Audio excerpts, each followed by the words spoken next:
بسم الله الرحمن الرحيم الحمد لله رب العالمين والصلاة والسلام على أشرف الأنبياء والمرسلين سيدنا محمد وعلى آله وأصحابه أجمعين ومن تبعهم بإحسان إلى يوم الدين أما بعد فالإخوة الكرام قانة بن أجرم تقدم لكم الدرس الثاني. Donc c'est le deuxième cours de la partie Imla et nous allons voir al-hamzatu fi wasati al-kalima. للهمزة في وسط الكلمة قاعدة عامة ترسم فيها الهمزة بثلاثة صور: همزة على الألف، وهمزة على واو، وهمزة على ياء. Donc la hamza qui se trouve donc au milieu du mot s'écrit de plusieurs façons. Soit une hamza sur un alif, soit une hamza sur un waw, ou bien une hamza sur un ya. والياء التي تكتب عليها الهمزة تسمى أيضا نبرة. الياء التي تكتب عليه الهمزة تسمى أيضا نبرة. Et donc le ya sur lequel s'écrit donc la hamza s'appelle aussi نبرة نبرة. وهذه القاعدة هي أن ننظر إلى حركات الهمزة وحركة ما قبلها ثم نكتبها على حرف يناسب أقوى الحركتين. Et donc cette règle-là consiste en fait à regarder donc la harakat de la hamza et la harakat qui se trouve juste avant cette hamza. Et ensuite nous allons écrire donc la hamza sur la lettre qui correspond en fait à la harakat la plus puissante.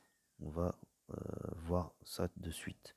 Et donc al-harakatu bihasabi quwwatiha turattabu kama yali. Et donc les harakat, d'un point de vue comme je vous ai dit puissance, elles se composent donc le classement est comme le suivant. La harakat la plus puissante c'est la kasra. Wa tunasibuha al-ya wa hakadha. Donc c'est la harakat la plus puissante et donc là vous avez donc le signe du ya et avec la hamza au-dessus. D'accord? Ensuite vient en deuxième position ad-damma wa tunasibuha al-waw wa hakadha. Et en deuxième position vient donc le waw. Donc vous avez le waw avec la hamza au-dessus. Ensuite al-fathatu wa tunasibuha al-alif hakadha. Et donc en troisième position vous avez l'alif donc avec la hamza au-dessus. Vous allez voir avec les exemples, ça va être clair. هذا والسكوت أضعف من الحركات كلها. Et السكون أضعف من الحركات كلها. Et le sukun, c'est la plus faible de toutes les harakat, bien sûr, c'est logique. وإليك فيما يلي الهمزة في وسط الكلمة بصورها الثلاث وانتبه إلى الحركات حركات الهمزة وحركات ما قبلها. Donc là, on va vous donner plusieurs exemples pour que vous puissiez comprendre en fait cette logique-là. Donc il y a deux choses à regarder, la harakat de la hamza et la harakat de la lettre qui se trouve juste avant. Par exemple, as-suwaratul ula, al-hamza ala al-alif. Ra'aba yar'abu ra'bun. Premier cas, donc le hamza qui se trouve sur le alif. رأب يرأب. الهمزة هنا مفتوحة فكتبت على ألف لأن الألف تناسب الفتحة. Donc ici la hamzatu, ici elle est مفتوح. رأب يرأب. Donc cette hamza va s'écrire sur le alif car c'est le alif qui correspond donc au fatha. Mais il y a une petite précision à rajouter. يشترط في الحرف الساكن الذي قبل الهمزة ألا يكون ألفا كما في قراءة، وألا يكون واوا كما في سم وآل وموبؤة، وألا يكون ياء كما في hay'atin wa bari'atin. Concernant cette première règle-là, il y a des conditions, à savoir que il ne faut pas que la harakat euh, qui se trouve al-harf as-sakin alladhi qabla al-hamza, il ne faut pas que la harf as-sakin qui se trouve avant la hamza ne soit pas donc un alif comme qira'a. Qira'a, on voit que sur le hamza il y a une fatha, qira'a. Par contre, juste avant, il y a une soukoun sur le alif. Et donc, dans ce cas-là, qira'a va pas le hamza ne va pas s'écrire sur un alif, mais il sera écrit tout seul. Vous aurez la lettre hamza tout seul. Deuxième aussi exception, wa alla yakuna wawan kama fi samwa'ala. Samwa'ala. Là, la logique voudrait que sur le hamza, on mette on mette la hamza sur un alif, mais vu qu'il y a un waw juste avant, on va pas écrire, donc vu qu'il y a une soukoun sur le waw avant, donc mou bou'atun, eh bien la hamza va s'écrire tout seul. Vous aurez simplement une hamza sans support. Et aussi, notre exception, alla yakuna ya'an. Il ne faut pas que ça soit aussi un ya avec une soukoun, comme hay'atin. Hay'atin. Hay'atin. Logiquement, sur le a, hay'a, on devrait mettre un alif et une hamza. Mais vu qu'avant, il y a un ya avec une soukoun, hay'atin, eh bien, la hamza va pas s'écrire, va pas être écrit donc sur un alif, mais un ya. Donc ça, c'est des exceptions. De toute façon, vous avez la petite note, hein, ce que je vous ai lu, c'est la petite note 2 qui se trouve en bas. Et ceux qui ont le livre, logiquement, ont cette note-là. Donc, ra'bun, al-hamzatu huna sakina. Donc, dans l'exemple ici, ra'bun, al-hamzatu huna sakina. On voit qu'ici, la hamza, elle est sakina. Wa ma qablaha maftuh. Et ce qui est avant, c'est maftuh. D'accord? On a dit qu'on regarde deux choses. La harakat sur la hamza et la harakat sur la lettre qui se trouve juste avant. Donc ici, ra'bun, on a une soukoun sur la hamza et ra qui est maftuh juste avant. Donc al-fath aqwa min as-soukoun. Comme on a vu dans le classement qui est précédent, la fatha, elle est plus puissante que le soukoun. Et donc, fatuktabu al-hamzatu ala al-alif. Et donc, on va décider de mettre la hamza avec le soukoun sur le alif. لأن الألف تناسب الفتحة. Parce que le alif correspond au fatha. Donc, on regarde la harakat qui se trouve sur le hamza et la harakat qui se trouve sur la lettre juste avant.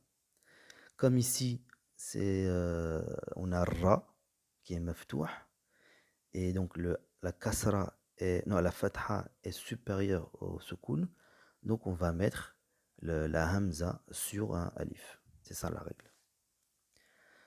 As-suratu al-thaniyatu al-hamzatu ala al-waw. On va voir ici dans la deuxième façon de faire la hamza qui est sur le waw. Nahwa mu'minun ou bien lu'ayyun ou ru'usun yal'umu lu'mun.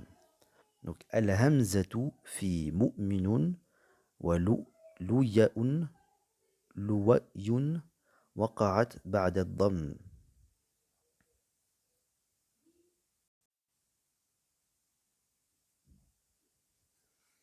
Donc on a dit deuxième façon de faire. Donc as-suratu al-thaniya al-hamzatu ala al-waw. Nahwa mu'minun lu'ayyun ru'usun yal'umu lu'mun. الهمزة في مؤمن ولؤي وقعت بعد الضم. Donc la hamza qui est sur, sur le mu'minun et lu'ayyun vient après une lettre qui est madmoum. Mou et lou.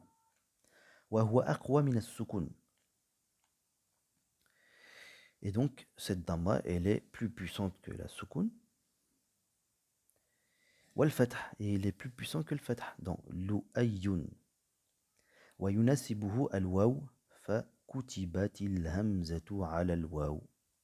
Et c'est la raison pour laquelle cette hamza sera écrit sur un waw. As-suratu al-thalitha.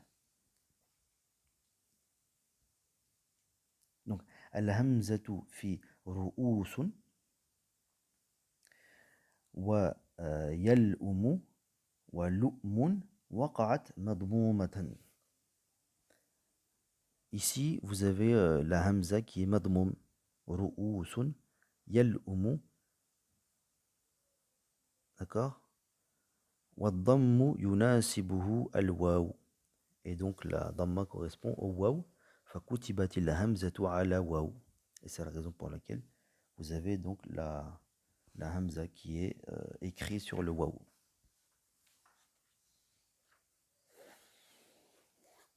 الصورة الثالثة الهمزة على الياء نحو مئين دوئل رئيس يسئم ذئب ذئاب مئون.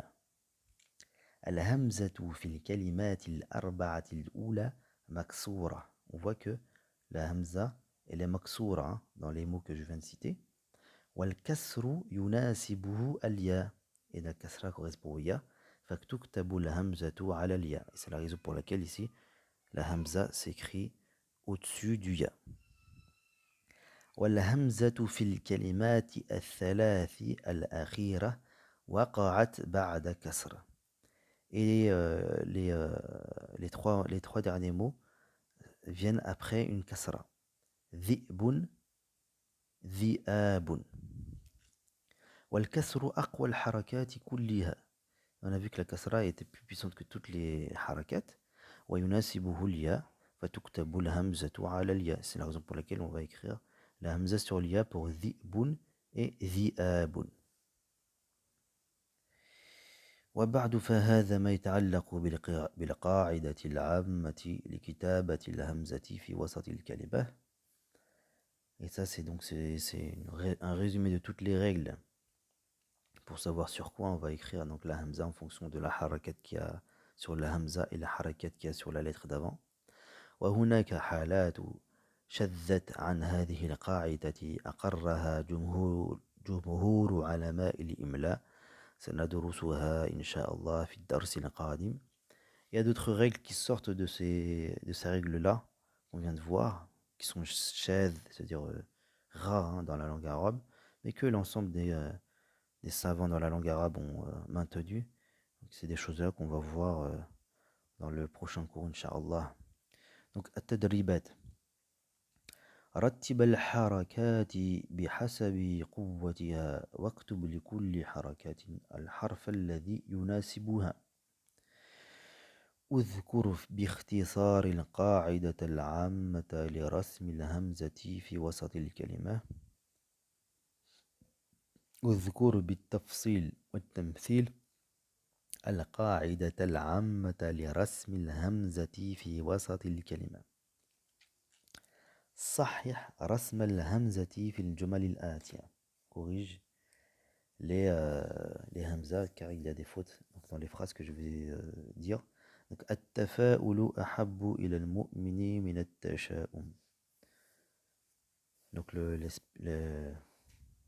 tafaoul c'est l'optimisme, donc est mieux aimé pour un croyant que le pessimisme. والدي مهندس في مؤسسة صناعية. المسلم الحق لا يؤذي جاره. أحسن معاملة مرؤوسك ينشط في عمله. مرؤوسك, c'est le collègue de travail. ينشط في عمله. بذكر الله تطمئن القلوب. الوئام عادة العقلاء. Donc l'harmonie, c'est une chose habituelle chez les gens doués de raison. مئذنة مسجدنا عالية. Donc ici, tous les mots là, toutes les phrases que je viens de citer, donc ont des hamza, tafa'oul, etc. Et il se peut qu'il y ait des fautes. Donc corriger donc ces fautes en fonction des règles qu'on vient de voir. صحح العبارات الآتية. Il faut corriger ces expressions suivantes. إذا كانت الهمزة مفتوحة بعد ساكن صحيح كتبت على السطر. إذا كانت الهمزة مضمومة بعد كسر كتبت على الواو. إذا كانت الهمزة مفتوحة بعد ضم كتبت على الألف. إذا كانت الهمزة مضمومة بعد فتح كتبت على الياء. إذا كانت الهمزة ساكنة بعد كسر كتبت على الألف. Corriger donc toutes ces expressions-là. تأمل كلا من الرموز الآتية جيدا ثم ارسم همزة بين القوسين تناسب كل رمز وذلك على مثال ما يأتي. Donc ici vous avez le rams, c'est-à-dire le schéma, on va dire le schéma en fait du mot. A, hamza, i, et ensuite là, une lettre qui vient après. Donc al-hamzatul munasiba, c'est quoi? Ça va être le hamza sur le ya. Pourquoi? Parce que la hamza ici, vous avez une kasra sur la hamza, en dessous de la hamza. La lettre d'avant, elle est maftouh. Et on a vu que la kasra était plus puissante que la fatha. Et c'est la raison pour laquelle on va écrire la hamza sur le ya. Donc ici, vous avez les différentes façons, là, différents modèles. Et donc, vous allez dire sur quelle lettre va s'écrire donc la hamza pour chacun de ces exemples-là. صحح رسم الهمزة في الكلمات الآتية مع ذكر السبب. Corrige donc les hamzas suivantes en expliquant donc la raison. يؤوده فئة شأنا مؤتمن شؤون سائل. Il faut corriger ça en expliquant donc la cause. صل حروف الكلمات الآتية مراعيا قواعد رسم الهمزة المتوسطة. Donc relier donc tous ces lettres-là en appliquant donc les règles qu'on vient de voir. اذكر السبب رسم الهمزة بهذه الصورة في الكلمات الآتية. Explique donc les causes de la façon dont on a écrit donc ces hamzas de ces mots suivants. رأس بائس يسأم مؤتة مسؤول مئون مؤصدة مؤونة فئات شئنا.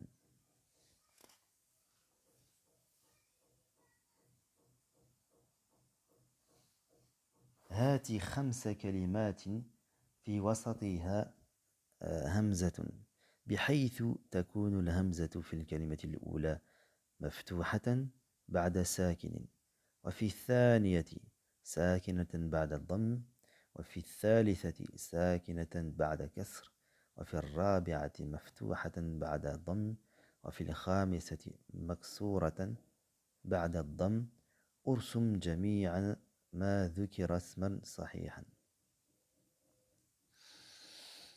Donc là on vous demande d'écrire les mots avec donc fi wasatiha hamzun, avec au milieu une hamza, de sorte que la hamza dans le premier mot soit maftouh et qui vient après une harf sakin et ainsi de suite. Ça, c'est pour travailler un petit peu les règles. C'est en appliquant. Vous allez voir que c'est rébarbatif, mais le fait, à force d'appliquer ces règles, à force d'appliquer ces exercices, ça va venir tout seul. C'est naturel.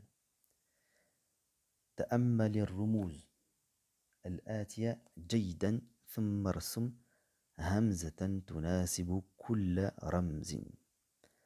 Donc là, vous avez différents modèles. Et, et donc, vous allez choisir donc, le support de la hamza en fonction, comme on a dit, de la harakat sur la hamza, de la harakat de la lettre juste avant. اذكر قاعدة رسم الهمزة على الواو في وسط الكلمات مع التمثيل. متى ترسم الهمزة الساكنة أو المفتوحة على الواو في وسط الكلمة؟ اذكر قاعدة كتابة الهمزة على الألف في وسط الكلمة مع التمثيل.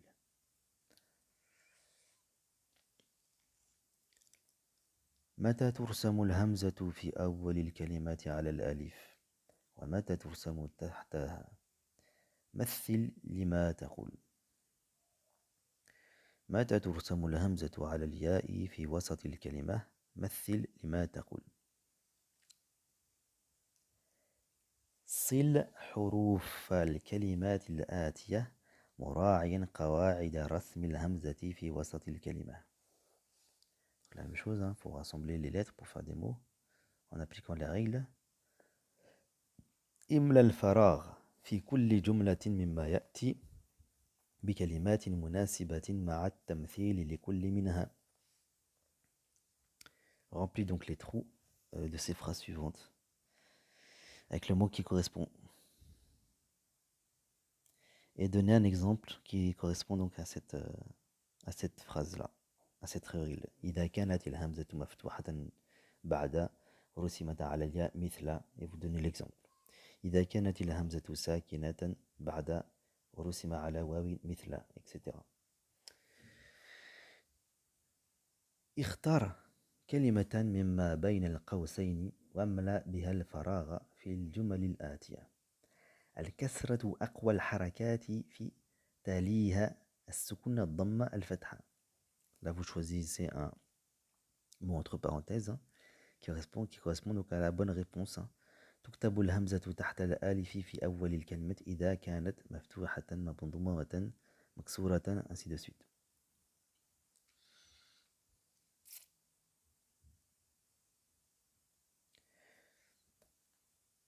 ارسم الهمزات الآتية ومثل لكل رسم بكلمة. همزة مكسورة في أول الكلمة. همزة وسط الكلمة مفتوحة بعد الساكن. Donc là, il vous donne plusieurs configurations. Vous allez donc dessiner le modèle de Hamza, comme on a vu là, sous la forme de 3 composantes. Et mathil li kulli rasmin bi kalimat, et vous allez donner un exemple pour tous ces modèles-là. C'est vraiment important de s'efforcer à faire tous ces exercices. C'est vrai que ça fait mal à la tête, mais c'est à force de travailler qu'on a des résultats. تأمل المثال ثم حل الرموز الآتية حلا وافيا ومثل لكل رمز بكلمات. Donc même chose encore, des modèles, et vous écrivez, vous devenez le support du Hamza en fonction donc, des règles qu'on vient de voir. حول الجمل الآتية إلى رموز مع التمثيل بكلمات لكل رمز. الهمزة المفتوحة بعد صحيح ساكن ترسم على الألف. Donc transformer ces phrases-là en un modèle donc, qui est juste comme ce qui est juste au-dessus là, avec un exemple. Donc là ici, je vais vous demander de jouer le jeu. Et je vais lire le texte et vous allez écrire bien sûr sans regarder. Ensuite, on va corriger. Ensuite, vous corrigez. قال حكيم لابنه. قال حكيم لابنه يا بني يا بني أوصيك بعشرة أمور أوصيك بعشرة أمور أوصيك من الفعل وصى يؤصي توصية وصى يوصي توصية يعني عاهد إلى c'est le fait de enjoindre donc là c'est le père qui enjoint son fils à 10 conseils 10 choses فاحفظها تسلم فاحفظها تسلم donc préserve ses conseils et tu seras sain et sauf de plusieurs maux. لا تلاحي حديدا لا تلاحي حديدا لاح يلوح لاح إلى الشيء يعني نظر إليه من بعيد يعني نظر إليه من بعيد c'est regarder quelque chose de loin. حديدا حديدا c'est le voisin. Donc ne pas regarder, ne pas espionner le voisin, regarder de loin ce qu'il fait, etc. Donc ça c'est le premier conseil. ولا تشارك غيورا ولا تشارك غيورا والغيور هو ذو الغيرة من الفعل غار يغار غيرة يعني ثار من الحمية كره أن يشاركه أحدا في محارمه ثار من الحمية c'est le fait d'être de se mettre tout de suite en colère كره أن يشاركه أحد من محارمه c'est le fait que quelqu'un il est très protecteur, il veut pas que quelqu'un s'approche soit avec les gens de sa famille. Donc là il lui dit لا تشارك غيورا ولا تساكن حسودا n'habite pas avec un hasoud ولا تساكن حسودا quelqu'un qui est envieux ولا تجاور جاهلا ولا تجاور جاهلا جاور يجاور مجاورة جاور يجاور مجاورة c'est ne faites pas en sorte qu'un jahil soit ton voisin, qu'un ignorant soit ton voisin. ولا تناهض من هو أقوى منك ولا تناهض من هو أقوى منك ناهض مناهضة ناهض يناهض مناهضة يعني قاوم حارب واجه يعني قاوم حارب واجب c'est le fait de faire la guerre. N'affronte pas, ne te mesure pas à quelqu'un qui est plus fort que toi. ولا تؤاخي مرائيا ولا تؤاخي مرائيا. Ne sois pas frère avec celui qui fait de rien, c'est-à-dire qui fait transparaître le contraire de ce qu'il fait vraiment, quoi. Comme la personne qui fait croire qu'il prie alors qu'il prie pas. C'est ça le mura'iyan. ولا تكثر مجالسة النساء ولا تكثر ولا تكثر مجالسة النساء ولا تكثر مجالسة النساء. Et ne t'assois pas beaucoup avec les femmes à discuter. ولا تصاحب بخيلا ولا تصاحب بخيلا. Et ne traîne pas avec l'avare. ولا تستودع سرك أحدا ولا تستودع سرك أحدا.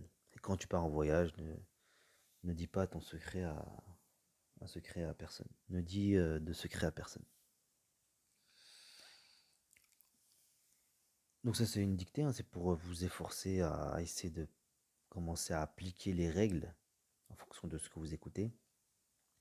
Donc صل كل عبارة من القائمة ألف بما يناسبها من القائمة ب.